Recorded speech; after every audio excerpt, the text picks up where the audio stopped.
Welcome back to a quick chat in the Cadillac.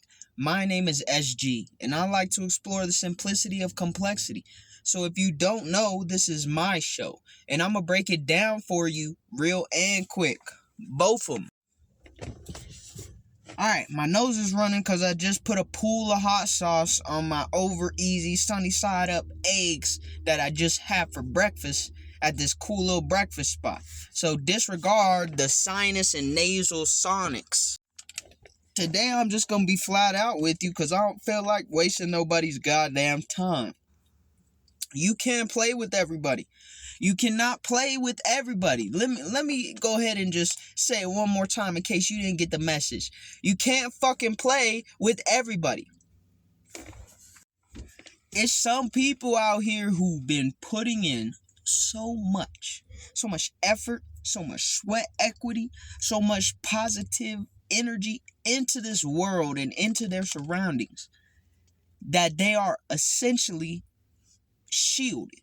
We'll just say shielded to make it easy for you to understand. Let me see if I could explain this in my science bag real quick for you. So certain emotions have higher vibrational frequencies, which means the energetic frequency that certain emotions, feelings, words, and thoughts emit are denser. They're more compact, right? So that frequency is the change of speed in something, right? Or the amount of speed in something. So if you have a high frequency, let's say it's 9,000, what's frequency measure? I think it's hertz. Let's say it's 900 or 9,000 hertz. Okay, it's going to vibrate faster, which means there's more density, more space is occupied. So if you're fucking with somebody who's vibing at a high frequency, guess what the fuck has happened? There's no space. There's no space for your negative energy. It's too dense already. It's too compact. That wave is moving faster and more frequently. So the energy itself is stronger already. And when your negative energy meets that positive energy, guess what happens? It's pretty simple, right? If you drive a school bus head on as fast as you can to get to your destination, and then some jokester on a bicycle runs by and tries to stop the school bus, who the fuck do you think is gonna win? Because it ain't gonna be the motherfucker on the bicycle. So picture your negative energy, your tendency to play with folks as you riding on a bicycle. Now you on this bicycle, if you hit somebody who's skateboarding or walking or standing still, yeah, it's gonna fuck them up. All right, and you might be better off you might be better off than them afterwards, even though it'll still probably fuck you up too a little bit. But if you try to run head first in a bus, the bus is going to whoop your ass. It's going to go crunch, okay? You will be obliterated to smithereens. Lots of little juice and, pieces and particles of you all over the place. That's why you can't play with people. They're shielded. Not everybody is vibing like you vibing, family. This is just a known fact, okay? Everybody isn't acting, thinking, and operating the same as you. And if you think that's the case, then you are sadly mistaken, and probably, not all the time, but probably someone who's acting out of hurt.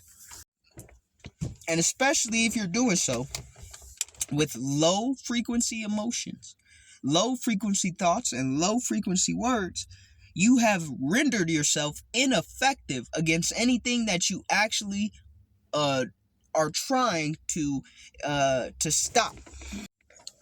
Now let me just make this clear to you, because I've already used a perfect example: a school bus versus a bike. The school bus going 100 miles an hour, of course the school bus is going to keep going. But in your day-to-day life, what does this look like? This looks like people who attempt to tear you down, break you down, when all you're doing is putting in the work. And the funny thing is, sometimes they don't realize it till later, after the earthquakes and the effects and the actual collision has happened and everything has settled. Because in our bus example, if you hit the bike rider, they might just die as the bus. If you're the bus and you hit somebody on a bike and you're going 100 miles an hour down the road, they might just die. But a lot of times they at least gonna go into a coma. And maybe while they're in the coma, they're sitting there, this coma, this psychological coma that they're in, thinking that, oh shit, I tried to tear someone down, nothing's really happening, I think I got away with this shit. Sometimes the bus driver will even get hurt. Right? The bus driver, boom, hits their head on the steering wheel. Bus driver got a little bit of a headache, concussion, whatever the case. But they still got all their limbs, arms, legs, and the bus is still moving. They're still headed towards their destination. But the person who went comatose thinks to themselves, oh shit, I hit that bus. You know, I'm still kicking. I'm still surviving.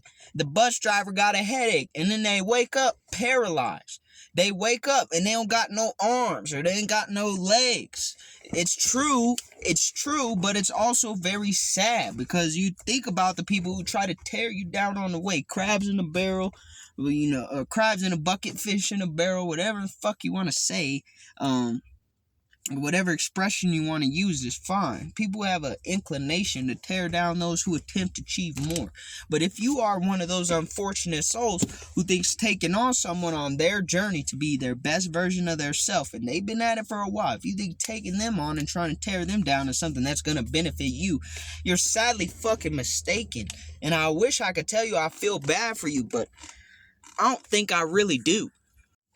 So you can't just be playing with everybody. On the flip side, if you're a very negative person, let's say that you are on a bicycle and you try to tear people down. That's what you do. You try to wreck into people's lives and fuck shit up. And then you come across someone who also does that. But instead of being on a bicycle, this motherfucker's on a motorcycle. Alright, they've been trying to tear people's lives down for the longest. Even trying to attack somebody like that. What the fuck you think is gonna win? A motorcycle or a bicycle? I'll give you a hint. It's not the fucking bicycle. You can't play with everybody. In fact, you should probably play with nobody. Pause if necessary. But you should probably play with nobody but yourself. Okay? And even then, I always advocate taking yourself serious. So you shouldn't really be playing just to play. If you playing, you better be fucking playing Candyland or Monopoly or some shit. But don't be playing with people's lives. Don't be playing with people's psyches. Don't be playing with people's relationships. Don't be playing on people in ways that ain't meant to be played. Alright? The only shit that's meant to be played is games. That's it. And if you're playing games with people's lives, eventually you gonna lose, bitch. You gonna lose. But people don't realize this. And sometimes you could be played into playing a game with people's lives. Sometimes the people around you will be playing games with your lives, and by extension, playing games with people in your life. Okay? It can start from something outside yourself. So you have to be careful. When you feel like you're being manipulated, when you feel like you're being controlled, when you feel like you're being influenced in a manner that is inspiring you to play games with people, I don't know who is doing the manipulating, controlling, and influencing, but you need to cut them off. And even if you still speak with this person, you better not give them no power over your decisions. You better not give them no power over your actions, because they're gonna fucking play with it. Maybe this is news to you. Maybe you're new to this, but I'm not.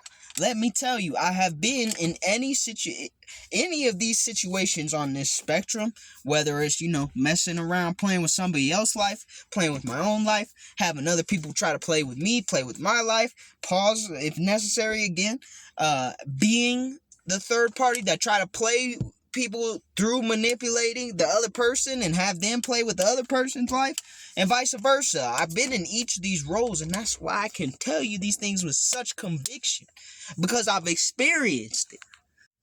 And I'm gonna be honest with you, playing Puppet Master don't do anything but make you look like a creep and a pedophile. Alright, being a Puppet Master, that nigga in Pinocchio, his master's name was Geppetto.